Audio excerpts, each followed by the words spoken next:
Haleluya, puji Tuhan, saudaraku yang kasih dalam nama Tuhan Yesus Kristus. Kita jumpa kembali dalam renungan kebenaran firman Tuhan. Sebab itu saya percaya bahwa Tuhan senantiasa memberkati kita dimanapun kita berada. Tentunya Tuhan senantiasa hadir di tengah-tengah kehidupan kita. Sebelum kita merenungkan kebenaran firman Tuhan, saudaraku yang kasih dalam Tuhan, mari kita tundukkan kepala. Segala puji dan syukur kami naikkan kepadamu Tuhan. Di malam hari yang indah ini Tuhan izinkan kembali untuk kami merenungkan kebenaran firman Tuhan. Karena itu Tuhan Yesus berkati kami setiap langkah kehidupan kami, sehingga nama Tuhan tetap dipuji dan dipermuliakan. Dalam nama Yesus, haleluya, amin. Puji Tuhan, saudaraku yang kasih dalam nama Tuhan Yesus Kristus.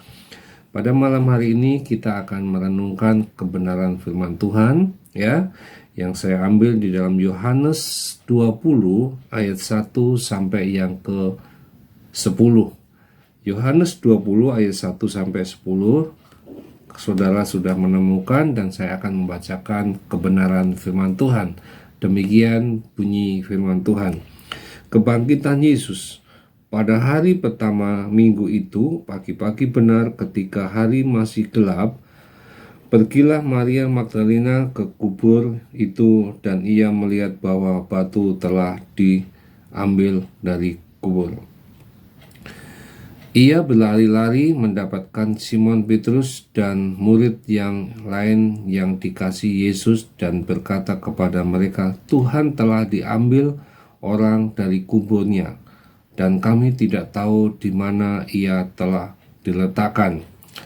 Maka berangkatlah Petrus dan murid-murid yang lain itu ke kubur. Keduanya pergi berlari bersama-sama, tetapi murid yang lain itu berlari lebih cepat daripada Petrus sehingga lebih dahulu sampai di kubur. Ia menjenguk ke dalam dan melihat kain kafan terletak di tanah, akan tetapi ia tidak masuk ke dalam.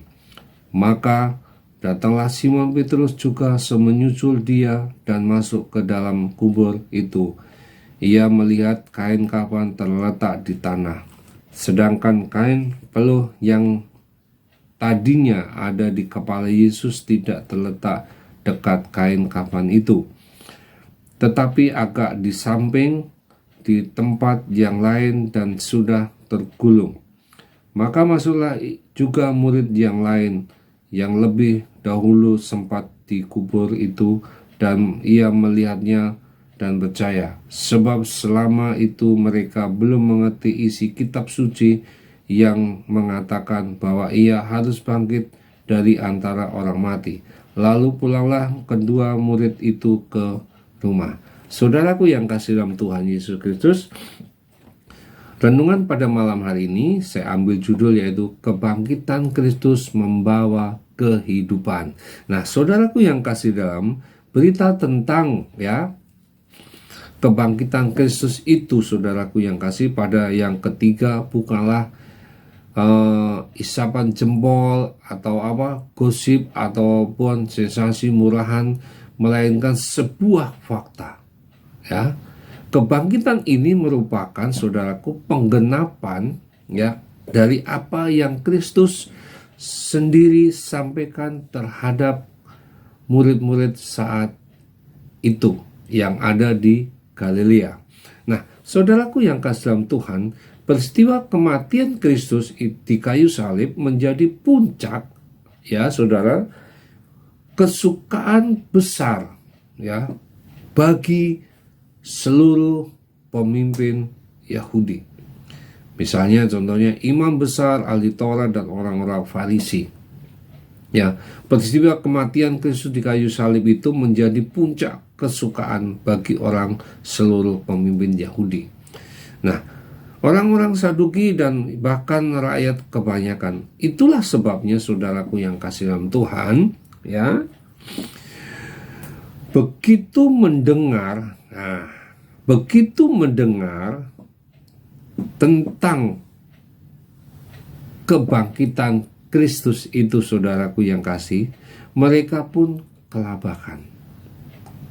dan mereka mencari, ya, mereka mencari cara bagaimana, ya, supaya berita itu tidak tersebar, ya, kemana-mana.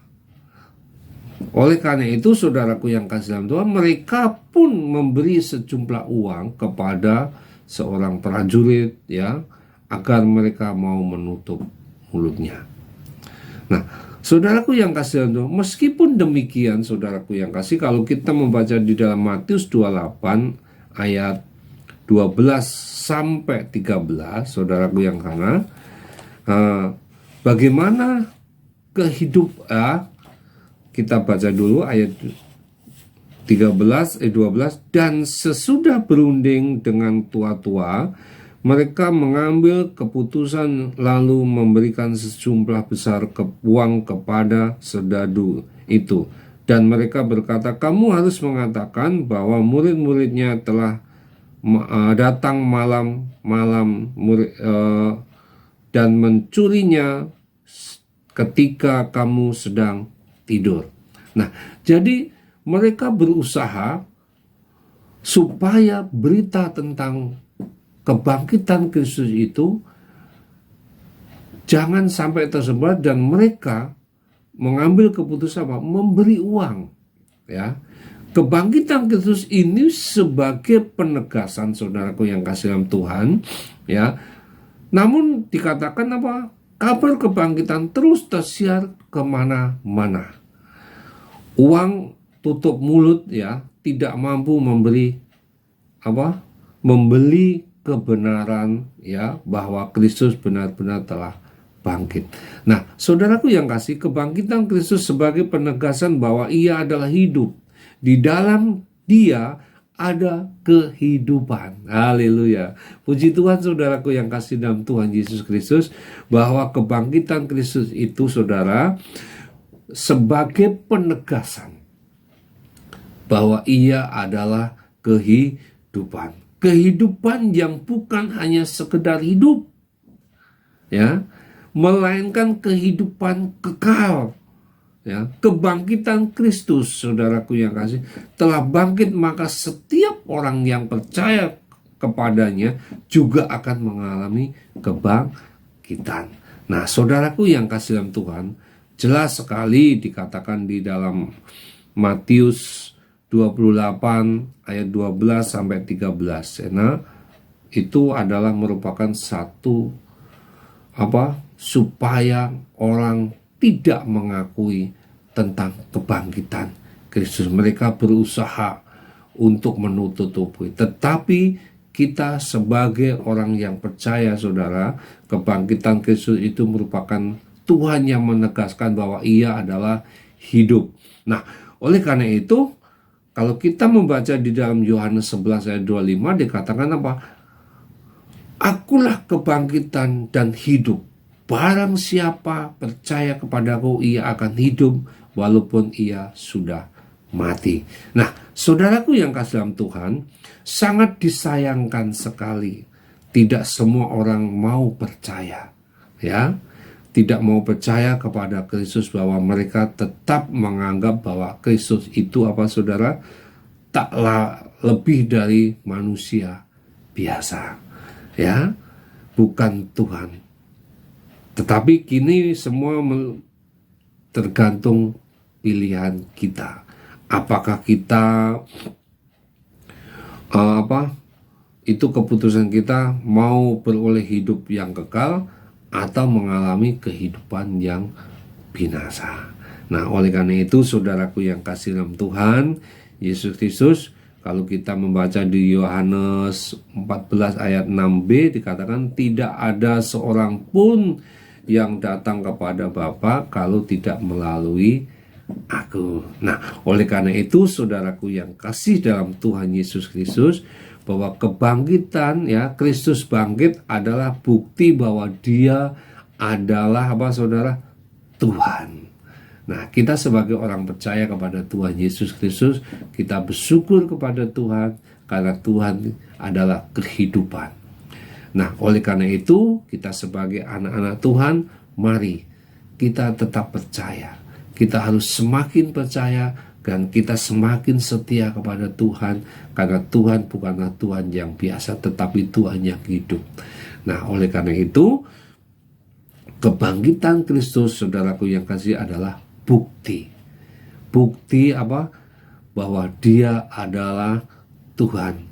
Dia sudah berjanji kepada kita, Dia akan senantiasa memberikan bagi orang yang percaya.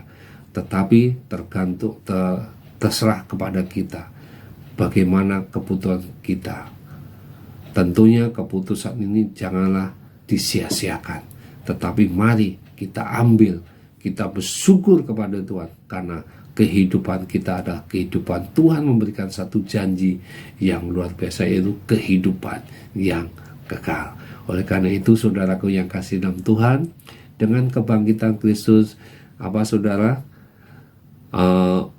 membawa kehidupan, sebab ada hari esok, karena Tuhan kita adalah Tuhan yang hidup, bukan Tuhan yang mati.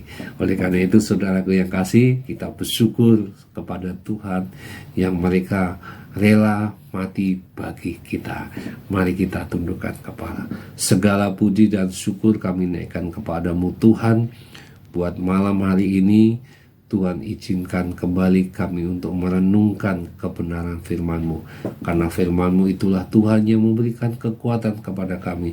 Kebangkitan-Mu membawa kehidupan yang kekal, Tuhan. Kebangkitan-Mu adalah membawa kehidupan yang luar biasa bagi kami, setiap orang-orang percaya. Sebab itu Tuhan, pada malam hari ini biarlah Roh Kudus yang senantiasa hadir di tengah-tengah kehidupan kita, kehidupan kami Tuhan, untuk terus berjalan, untuk memegang kebenaran firman-Mu itu menjadi kebenaran firman yang luar